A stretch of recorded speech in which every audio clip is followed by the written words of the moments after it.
Opulence Radio. This is Bheki Lukhele's journey to first call. On Performance Hub. Screen meets radio. And on today's journey to first call, we have our very own Bheki Lukhele. He is our Performance Hub Executive Board member, making all the decisions and making sure that everything is coming out. Very rich background in theatre, and we've seen him on our screens a couple of times as well. Bheki, you're welcome, and thank you for sharing. Thank you for having me. Greetings to the beautiful listeners of Opulence Radio and Performance Hub. My name is Bheki Lukhele. I'm an actor and I love what I do. 100%. Yes. You want to hear all about it today, you know? Slightly our song, we are joking, we are laughing, Cantina, you're hiding things that we don't know. So today we want to hear all about it. And our first question would be, when did you know that this was the career that you wanted to embark on? I think when I was doing the trick, I started with community theatre, and I started doing traditional dance, modern dance, all those kind of dance, doing boots and stuff. And we don't even see these moves here. Trust me, I'm gonna make a video especially for you guys to see all these moves. So yeah, I started with those and singing. So there was basically a community theatre, like I said, a school. I've been playing soccer, Joe. Yeah. That's it. And for me, it was even a shock to find myself being in a part of the community theatre. Yeah. And now I'm doing music, I'm doing these modern dance and stuff. And while we were busy with that, shortly someone came and introduced what we called a radio drama, which when we started to use only voices, right, for a community radio station in the Val called Tata FM. And that's how basically the love of acting started for me. And in our group, that's when we started to develop this thing of acting on stage. Yeah. And that's basically where it started for me. And while we were doing theatre, an opportunity came to the door to say, hey, bruh, there's this production in Pretoria. They want to have you as part of their team as they're doing a tour in Argentina. You know, like, what? International. And yeah, that's I took that opportunity with both hands, man, and we toured internationally. It was, you know, Dubai, Brazil-wise, and then Argentina. Nice. I stayed there for a whole month, actually. Beautiful experience. I think that's the time I was introduced, or rather being told about screen acting. So there was these other two guys who I think are from Germany, if I'm not mistaken. So they were starting in Argentina. They were starting film and television in Argentina, right? So they had these cameras and mic and stuff. So at that time, what I used to do is to do these motivational talks, these motivational videos and stuff. So I called them and said, hey guys, please come through. I need video DVD. Asked them to DVD me doing motivation, and from there they were like, hey bruh, do you do TV? You're like, no. Just theatre.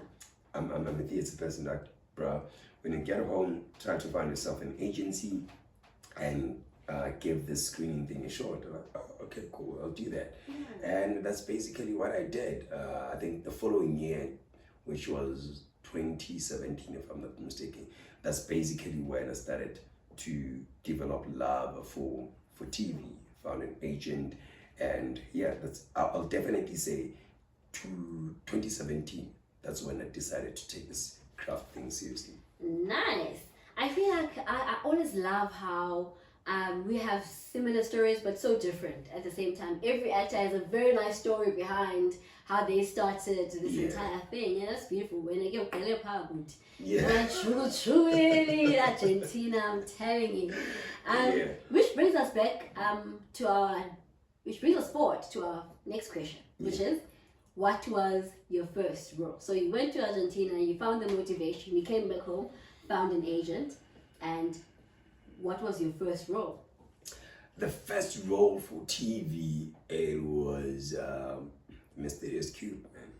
Yeah. Mysterious Cube. And funny how the Mysterious Cube came about. This friend of mine, so he came to me like, Joe, there's these auditions that I want to go to, I'm preparing for, please help me. I go, okay, cool, this guy will drive from his place. I think from his place to my place, it's about over an hour. Dedication. Dedication. And when he knocked off his spine and he came to my place, driving to my place to say she would help me. And I helped him. I did.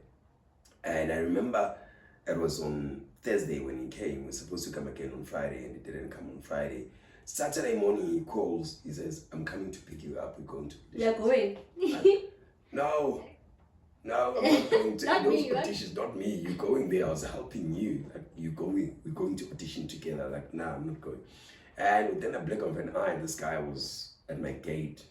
Paul, he's here. Not ready yet, didn't bath, didn't prepare for these auditions. Like, what's going on? And this guy was so adamant, like, I'm not leaving here without you. Let's go. And yeah, God sent. Yeah, God said, I did the things, man. Magic ID thingy, wipe and get in. Dry clean. Yeah. Drinking pasta and yeah, I and I went. Good news is that he was driving, so if there's anything that was not comfortable in that, he had to deal with it. Joe. Yeah, so we went there, got there. I was still like, nah, I'm not auditioning. Yeah. Went there to register, audition, got the script, and funny enough, I got the script that I was helping him with. Yeah, the very similar script. And yeah, got into the audition room, killed it, and I think it was a week later when I got a call. I remember the time exactly, it was 8 p.m. I'm glad in the industry. There's no clocking off time. No. 9 to 5. I think that time I did what Mpumu was talking about, that audition and forget. Yeah. I did exactly that. And 8 o'clock, I remember, I got a call. Yeah, man, fit and on 8 o'clock, wasn't Zama Pixar. My phone was on Do Not Disturb that time. Really. Wasn't Zama Pixar. So yeah, that's how I got the call. Like, hey, dude, he came to the auditions this past weekend. My name is Panbani from this particular production. You got the role. No call back, no nothing. You got the role. So and I was auditioning for a supporting role. Yeah. Right? Got the role. And when we started shooting, we went on to shoot. Along the shoot, my role was moved from supporting to lead. Banga. Look at God. Look at God. That's something else, man. That is beautiful. So yeah, my very first call was Mysterious Cube. I was playing Colin. It was very challenging because at some point Colin became blind. So now you've actually been blind. Yeah, I've been blind as well by this cube. So yeah, that for me was my first experience on set. Not really on set, but getting a proper role because I've been an extra before. Yeah. For Ring of Lies. Ring of Lies. Yeah. Shine in the sky. That's basically it. That's basically it. But my first call was definitely the Mysterious Cube. And beautiful experience, man. Beautiful team, beautiful production, beautiful people. I cannot trade that moment for anything. It was amazing for me. Amazing. I feel like we have already touched on this. We've spoken about your journey prior to that first call. But what else can you tell us about, now before your friend dragged you out and took you to that audition? Yeah. Before the Argentina, can we hear the base of where this craft came from, because you did theater? And how was that experience for you? And how was the transition between performing on stage and now having to perform on camera? Ooh, to tell you the truth, I was just going with the flow, right? So sometimes it's not that bad to go with the flow. Yeah, sometimes it's not that bad. I was seriously going with the flow. From theater, I'll not say, I'm not gonna sit here and say I was rooted in theater and I knew the techniques, what to do and what not to do.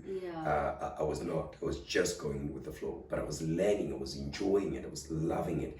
Every moment of it, I enjoyed it. You know, I didn't have stress. I didn't have to worry about making money about it at that time. You know, I didn't care if people even make money about this. It was just for the love of it and enjoying me being young and exploring myself and just being in the midst and getting this attention when I'm on stage. I'm Bheki.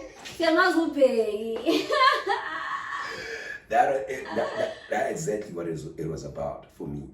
And moving to TV, I remember when I came back from Argentina looking for an agent, the first thing that my agent said to me was like, make sure that you get trained, right? Attend workshops so that you can equip yourself. Like, okay, cool. And let me tell you a funny story. I go to this organization, this company, Bonga Sound and Media. They're running actors workshops, right? I get there, day one, introduce myself, all good. Same day, I become the facilitator. Yes.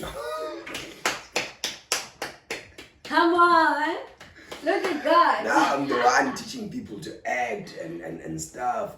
And, you know, my writing, I started writing a script. We shot our first movie in that production. Oh my God. Like, a lot happened. So for me, it was like, okay, this is a confirmation, my boy would say. Yes, you're on the right path. You're on the right path, and there's so much that you can offer. And yeah, the rest is basically history. Oh my God. Yeah. I think that's an absolutely beautiful journey. And that's where you met Usamge on that workshop. No, I met Usamge on the script writers workshop. Yeah, at Highlands North. Yeah, that's basically where we met. But if I'm getting anything out of this, is the fact that you have to move, you have to start doing, you have to be in the rhythm and in the frequency.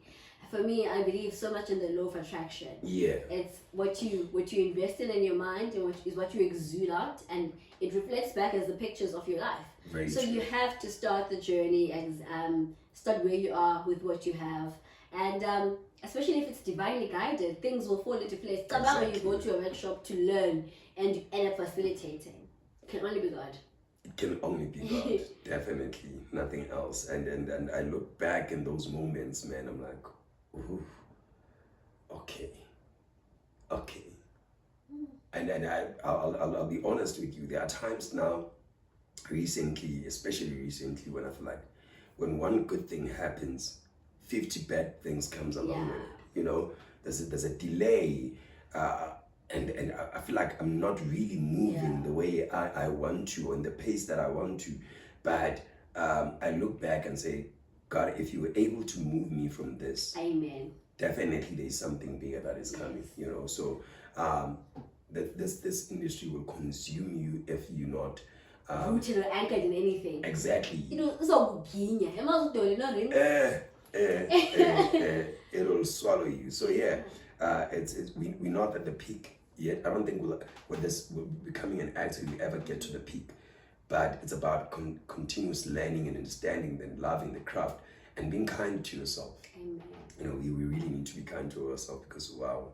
Definitely. Nothing is easy. Yeah, so yeah, that's basically it.